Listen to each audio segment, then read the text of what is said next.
سلام تعنا هبلنا تخطاتلتي أقسماويان مراخة بحفاش AMN نزي ساعات تسنادو زيناتات إنه فلما أندغندي ندبتاتينا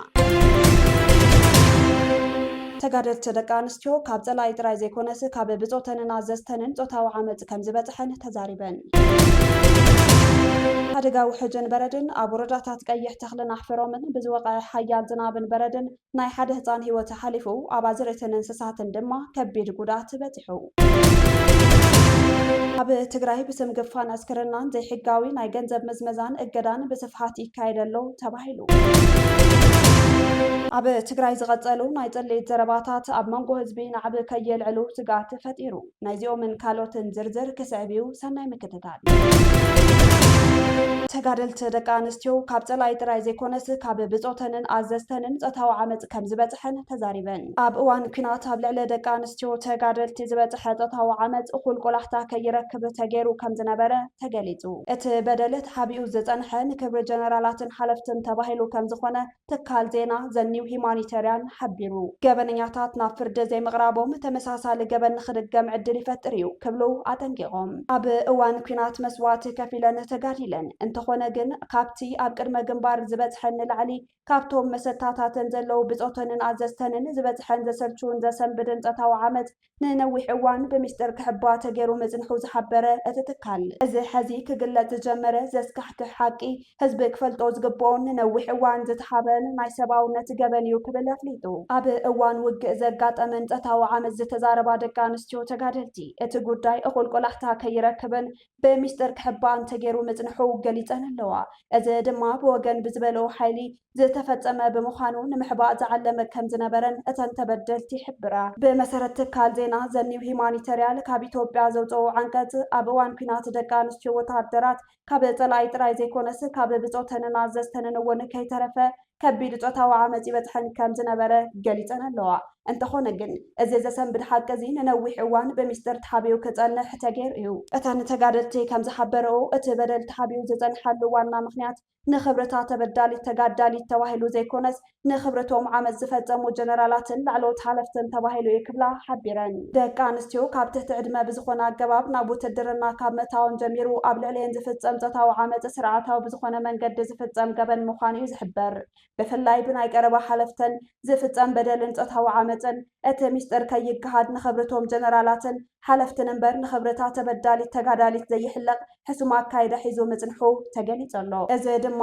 እተን ደቂ ኣንስትዮ ኣብ ውሽጢ ከቢድ ናይ ስነ ልቦናን ኣካላውን ጉድኣት ወዲቐን ከለዋ ድምፀን ከይስማዕ ተዓቢሰን ክነብራ ከም ዝተገደዳ ይሕብር ብኻልእ ወገን ድማ ተጣባቕቲ መሰላት ነዚ ጉዳይ ብዝምልከት ኣብ ዝሃብዎ ርእይቶ ነዞም ዝተፈጸሙ በደላት ብግቦ ዘይምምርማርን ገበነኛታት ናብ ፍርዲ ዘይምቕራብን ኣብ መጻኢ ንዝህለው ተመሳሳሊ በደል ክድገም ዕድል ዝፈጥር እዩ ክብሉ ኣጠንቂቖም ኣለው እቶም ተጣባቕቲ ከም ዝሕብርዎ ዝኾነ ይኹን ኣካል ኣብ ልዕሊ ደቂ ኣንስትዮ ዘብጽሑ ዓመጽ ብዘይ ዝኾነ ኣድልዎ ብሕጊ ክሕተት እንተዘይተገይሩ እቲ ባህሊ ዘይምሕታት እናተስፋሕፍሐ ክኸይድ ዕድል ይፈጥር እዩ ክብሉ ገሊጾም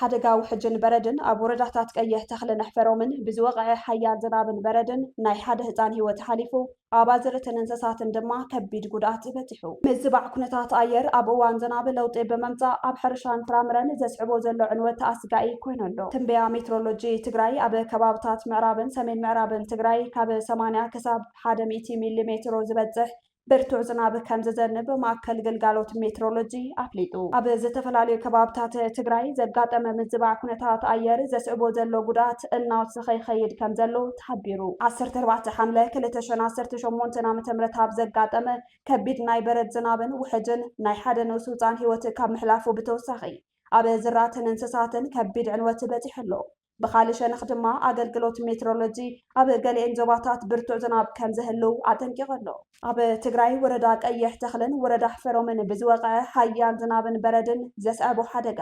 ኣብ ሰብ ኣዝርእትን እንስሳትን ከቢድ ጉድኣት ኣብፂሑ ከም ዘሎ ካብቶም ቦታታት ዝበፅሑና ሓበሬታታት የመላኽቱ ብተወሳኺ ማእከል ግልጋሎት ሜትሮሎጂ ትግራይ ካብ ሓምለ 14 ክሳብ 24 2018 ዓ.ም ዝህልው ሰሙናዊ ትንበያ ዝናብ ዘውፅኦ መግለጺ ኣብ ምዕራብን ሰሜን ምዕራብን ዞባታት ልዑል መጠን ዘለዎ ዝናብ ከም ዝህልው ኣፍሊጡ ኣሎ ኣብ ወረዳ ቀይሕ ተኽሊ ጣብያ ገጽ ክምለስለይን ዶክተራት ኣኽልትን 14 ሓምለ 2018 ዓ.ም ናስታት 2 ሰዓታት ብዝወቕዐ ሓያል ዝናብን በረድን ኣብ ልዕሊ እንስሳትን ኣዝርትን ከቢድ ጉድኣት በፂሐሎ። ኣብቲ ወረዳ ቁሸት ተኣሚና ኣብ ምሕላው እንስሳት ዝነበረ ወዲ 9 ዓመት ንኡስ ህፃን ብሓይሊ ውሕጅ ተወሲዱ ሂወቱ ከም ዝሓለፈ ተረጋጊጹ ኣሎ። ብተወሳኺ እቲ ኣብ ወርሒ ጉንበት ተዘሪኡ ዝነበረ ኣዝርእትን ብመስኖ ዝለምዕ ዝነበረ ሕርሻን ብምልኡ ብውሕጅን በረድን ተደፊኑ ናብ ሕሩስ መሬት ተቐይሩ ከም ዘሎ እቶም ምንጭታት ገሊጾም። ብተመሳሳሊ ዜና ኣብ ወረዳ ኣሕፈሮም ጣብያ ሴሮ ዝወቕዐ ብሓያል ንፋስ ዝተሓወሶ በረድን ዝናብን ኣብ ልዕሊ ዝራእትን ቀወምቲ ተኽልታትን ከቢድ ዕንወት ተስዒቡ ኣሎ። ወረዳ ኣሕፈሮም ኮሚኒኬሽን ጉዳያት ከም ዝሓበሩ እቲ ዘጋጠመ ተፈጥሯዊ ሓደጋ ብፍላይ ኣብ ልዕሊ ዝለምዑ ዝነበሩ ቀወምቲ ፍራምረ ተኽልታት ከም ማንጎ ከምኡውን ኣብ ኣዝርእትን ካልኦት ኣትክልትን ከቢድ ጉድኣት ኣብፂሑ ይርከብ።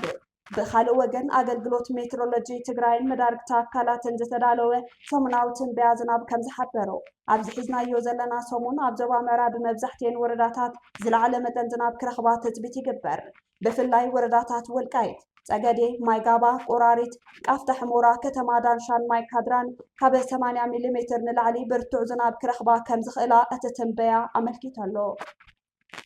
ብተመሳሳሊ መብዛሕትአን ከባብታት ዞባ ሰሜን ምዕራብ ካብ ማእከላይ ክሳብ ልዑል መጠን ዝናብ ክረኽባ ትፅቢት ዝግበር እንትኾን ወረዳታት ኣስገደ፣ ጸለምቲ፣ ጸምብላ፣ ዛና፣ ላዕለዋይ ጸለምቲ፣ ላዕላይ ቆራሮ፣ ታሕታይ ኣድያቦን ታሕታይ ቆራሮን ካብ 80 ክሳብ 100 ሚሊ ሜትር ዝበፅሕ ኣዝዩ ልዑል ዝናብ ናይ ምርካብ ዕድል ከም ዘለወን ማእከል ግልጋሎት ሜትሮሎጂ ኣፍሊጡ።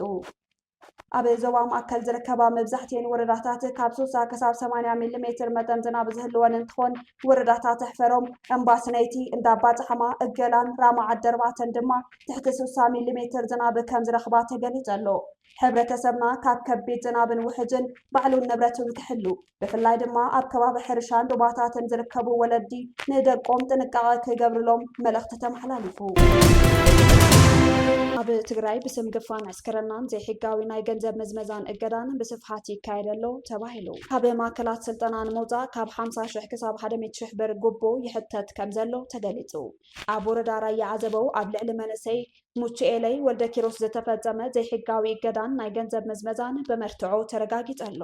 ኣብ ትግራይ ብስም ዕጥቃዊ ሓይሊ ግዱድ ዕስከረናን ምልመላን ዝንቀሳቐሱ ዘለው ኣካላት ንንጹሃን ዜጋታት ብዘይሕጋዊ መንገዲ ብምእሳር ብምግፋፍን ንብረቶም ብምምንዛዕን ልዑል ናይ ገንዘብ ምዝመዛ የካይዱ ከም ዘለው ዝተፈላለዩ ፍልፍላት ሓበሬታ የረጋግጹ ኣለው። እዚ ድማ ንመላእ ሕብረተሰብ ናብ ዓብዪ ስጋትን ቁጠባዊ ቅልውላውን የእትዎ ከም ዘሎ ይሕበር። ንክፍለ ዜናና ዝበፅሑና ኣሙናት መረዳታታት ከም ዝብልዎ እዞም ብስም ዕጥቃዊ ሓይሊ ዝንቀሳቐሱ ዘለው ኣካላት ንንጹሃን መንእሰያት ካብ መንገዲ ካብ መንበሪ ገዝኦምን ካብ ዝተፈላለዩ ናይ ስራሕ ቦታታቶምን ብምግፋፍ ናብ መደብር ስልጠናታት ይወስድዎም። ብድሕሪኡ ድማ ካብቶም ዝተገፈፉ መንእሰያት ወይ ካብ ስድራ ቤቶም ብሞባይል ባንኪንግ ኣቢሎም ልዑል መጠን ዘለዎ ገንዘብ ብምሕታት እቲ ዝሕተት ገንዘብ ምስተኸፈለ ጥራይ ካብቲ መደብር ከም ዝፍትሑን ከም ዝስደዱን ተገሊጹ ኣሎ። እዚ ስጉምቲ እዚ ድማ ንሓለፍቲ እቲ ተግባር ፍልፍል እቶት መደለቢ ሃፍትን ኮይንዎም ከም ዘሎ እቶም ዝረኸብናዮም መረዳታታት የረጋግጹ። እቶም ዝገፍፉ ዘለዉ ኣካላት ንመንእሰያት ካብ መኪና ኣውሪዶምን ካብ ዝተፈላለዩ ቦታታት ብምሓዝን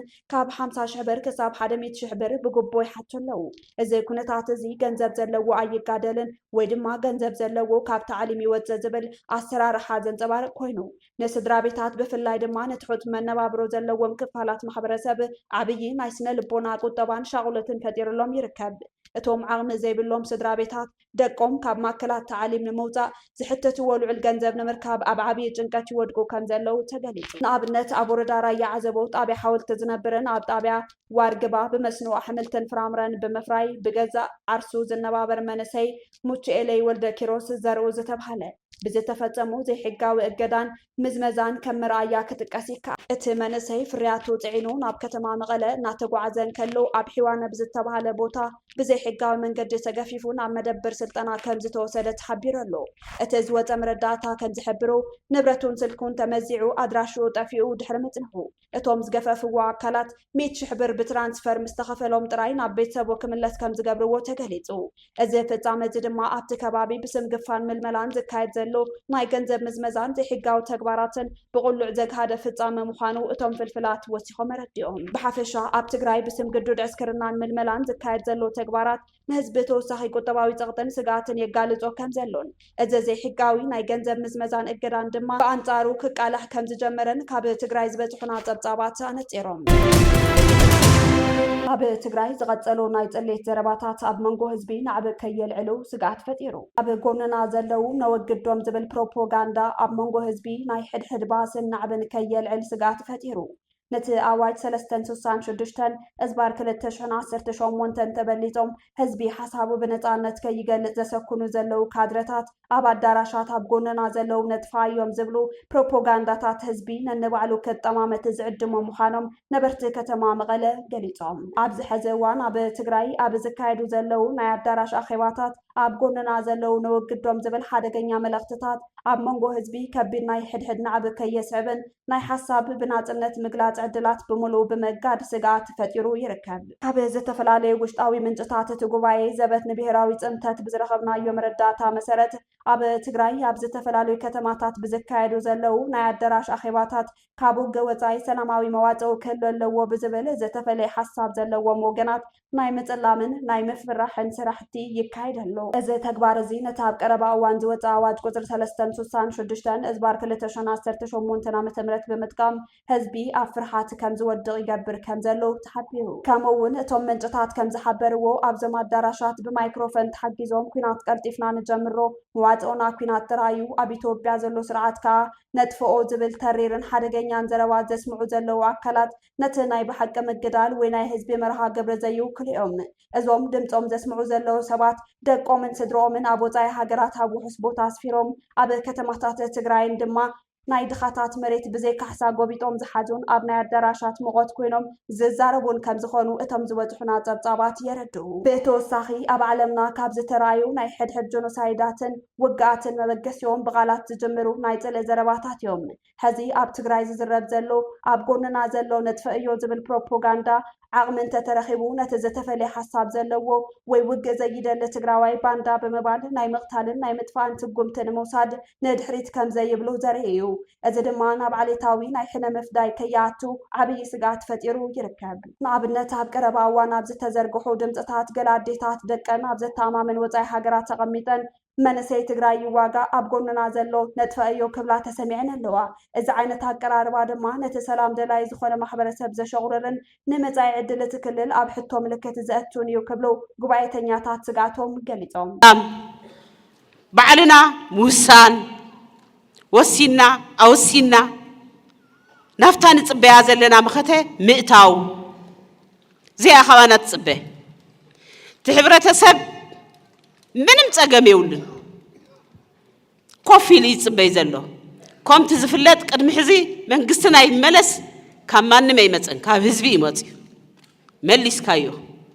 ምስ መሓውርካ ምስ ህዝብኻ ተመሊሱ ቤት ምኽርና ውዕሊ ፕሪቶሪያ ዝፈረሰሉማ ሽዑ ትሒዙ እዩ ብሸርሒ እዩ ትመረጻ ነይሩ ብሸርሒን ዝመረጽዎ ከዓ ብሸርሒ ክሳዕ ዝሕዝቢ ህዝቢ ትግራይ የንዕዎ ኣለዉ ንፍርዲ ክነቕርቦም ኢና ንፍርዲ ኢና ክነቕርቦም ዘለና ትማሊ ጻድቃን ገጀራ ሒዙ ኮይኑ በልዎም ዝብል ነበረ ኣብቲ ሰልፊ